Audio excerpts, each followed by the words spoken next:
The Word of God is alive and powerful, sharper than any two-edged sword, piercing even to the dividing asunder of the soul and spirit, and of the joints and the marrow, and is a critic of the thoughts and intents of the heart. All Scripture is God-breathed, and is profitable for doctrine, for reproof, for correction, for instruction in righteousness, that the man of God might be mature, thoroughly furnished unto all good works.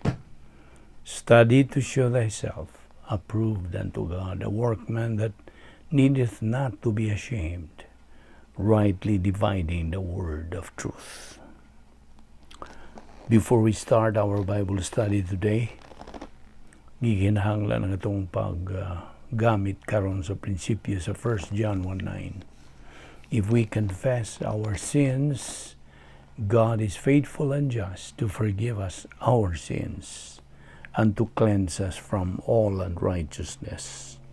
For you, unbeliever, believe on the Lord Jesus Christ, and thou shalt be saved. Therefore, let us pray.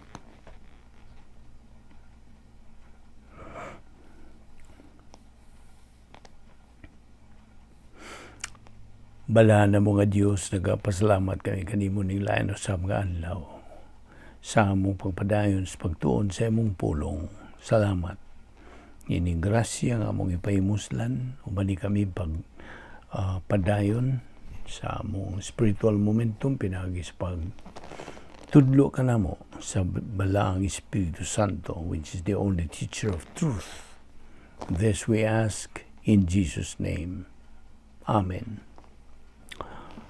Maayong adlaw sa tanan natong mga subscribers, sa atong mga higala, atong mga igsoon diyan ni Kristo. Welcome everyone. Padayon kita. Well, we have said, by the way, ang atong topic is still the same. The hypostatic union of the Lord Jesus Christ.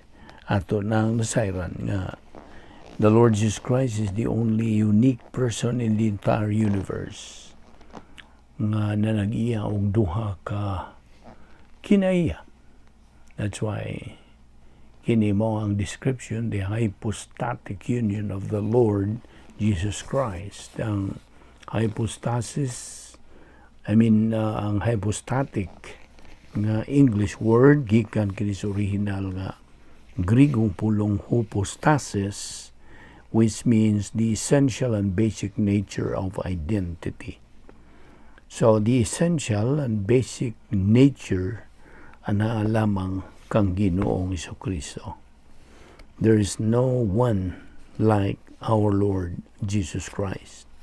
So, hypostatic therefore, o katong ingon nato nga the affirmation of the Lord Jesus Christ, two natures, human and divine. Okay, now, sa unang pag-ani ni Ginoong Jesucristo dinhi sa kalibutan, mihimo siya og mga milagro. O kadtong iyang paghimo niya itong mga milagro, were things done as His being the Creator, as God. Sama niya itong pagpabuhi niya, pagbalik ni Lazaro. Okay? Lazarus was brought back to life. Also, the water turned to wine. And then there were 5 fishes and 5 loaves of bread. I-multiply kini ngadto sa pagkadaghan ini to feed thousands of people nga padayon sa pagsunod kaniya, naminaw sa iyang mensahe sa maayong balita sa kaluwasan o sa gingharian sa Dios. So, ato namang nasayran kadtong principle of Romans 10:17 nga faith cometh by hearing, and hearing by the word of God. So, di ba ako kang giingnan nga divine essence and human essence kining duha ka kinaya ni Ginoong Jesucristo, dili kini sila Awa kini sila magkasagol. They never mix together in the Lord Jesus Christ. Now, tingali mangutana ka, daghang wapag yun matinaw bahin ini. Kung si Maria really is the Mother of God. Well, pagtubag ni the Bible does not say that waman magsulti ang Biblia nga in the beginning Mary was already there. Wala man. Bisa kung saan yung magpagpangita sa Biblia, wala. Walay gisulti diha nga sa sinugdanan si Maria didto na, etc. Now, ang atong Hesus Kristo, wa mo gamit sa iyang Diyos nun nga mga kinaiya. Unsay tuyo? In order to execute God the Father's will. Okay? Aron iyang matuman ang kabuton sa langit ng Amahan. Awa siya mo gamit sa iyang Diyos nun nga mga kinaiya. Wala. He emptied himself. Iyang galing hukasan iyang kaugalingon. Iyang gihabwaan ng iyang kaugalingon. He didn't use his divine attribute to execute God the Father's will. He emptied himself by not utilizing his divine attributes. Samtang dinhi siya siyang hypostatic union aron sa paghimaya siyang kaugalingon. Kay si Hesus Kristo, by the way, lahi siya gikan sa Diyos Kamahan o sa Diyos Espiritu Santo. Tungod kay siya tao man. Sa in English pagod, he's different from God the Father and from God the Holy Spirit in that he was man. He is also different from man in that he is God. Now, alang sa imong pagkasayod ni mga butanga, this makes you able to execute God's plan for your life. Now, bahin sa doktrina sa kenosis, okay?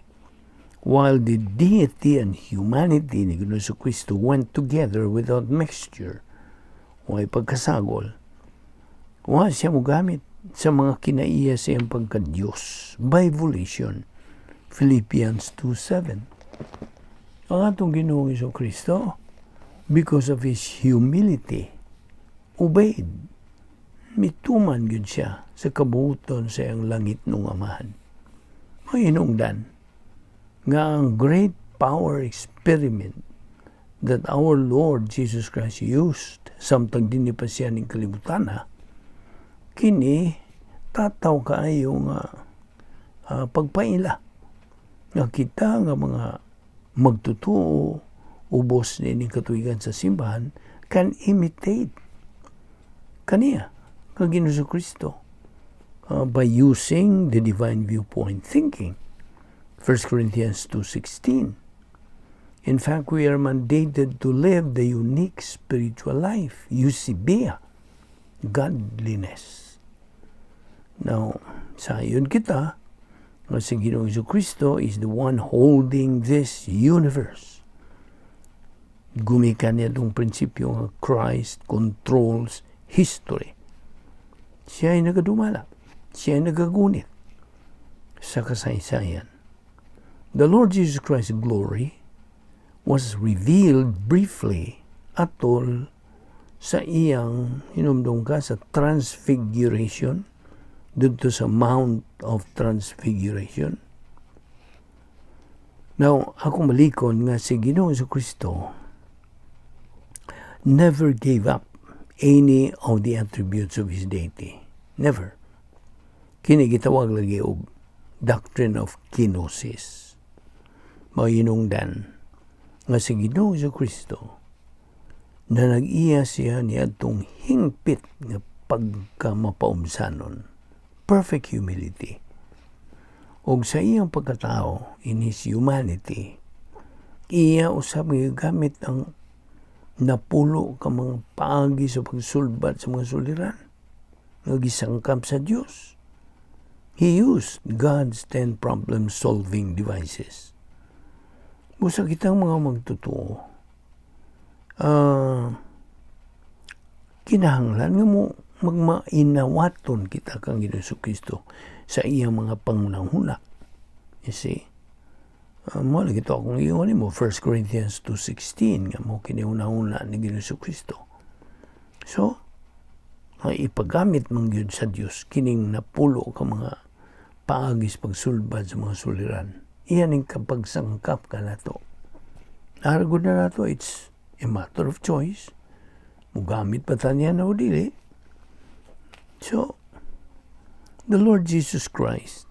Now, by the way, kita mga magtotoo kung bahin na ganis pagka mainawaton kang Ginoong Kristo, dili na to dili ta mahimong mainawaton kang Ginoong Kristo in the human way, human viewpoint. Dili mahimo. Pinagi lamang sa Diyos nun nga pagi. And we only use the 10 problem-solving devices. Aron kita awat o magmainawaton kaniya. So Ginoong Kristo was completely glorified during His bodily resurrection. The Lord Jesus Christ never used and surrendered His relative attributes to benefit Himself. Wala. But voluntarily restricted in keeping with the Father's plan sa una niyang pagani nining kalibutana. So we should have the right priority in life. Sama ni Ginoong Kristo. Hinom dumi nga si Satanas, anaaraba siya plano. He has a goal for believers. Unsa may iyang goal, unsa iyang plano, unsa iyang tuyo. Ang iyang tuyo, nga kita mo reject, mo salikway sa pulong sa Diyos. Aron dili kita makatubo spiritually. You see? Unsa man po iyang plano, alang sa mga di magtotoo, nasayod ka na. To prevent them to believe in the Lord Jesus Christ. So, iyang paningkamutan nga iyang kanang pangitaag pagi nga dili makadungog ang di magtotoo sa mayong balita sa kaluwasan aron nga dili sila katuo kang Ginoong Kristo nga ilang maluluwas. So, dili sila luwas. Gumikan sa iyang pagbabang kanila ato ni padayon ugma. Okay? So, diniyo na kita mo hunong ato ipadayon. Ayog sipya sa sumpay nini. Magampota. Bala na mga Diyos, nagapasalamat kami kanimo nini lain na sa mga higayon sa among tuon sa among balaang pulong, naot nga kini. Masilsil sa mga limbatakan ang mong magamit sa mo adlaw-adlaw panginabuhi. Salamat ni among Bible study through the YouTube sa Vic Balbido Evangelistic Ministry. Kining tanan among ipasalamatan sa ngalan ni Ginoong Kristo. Amen.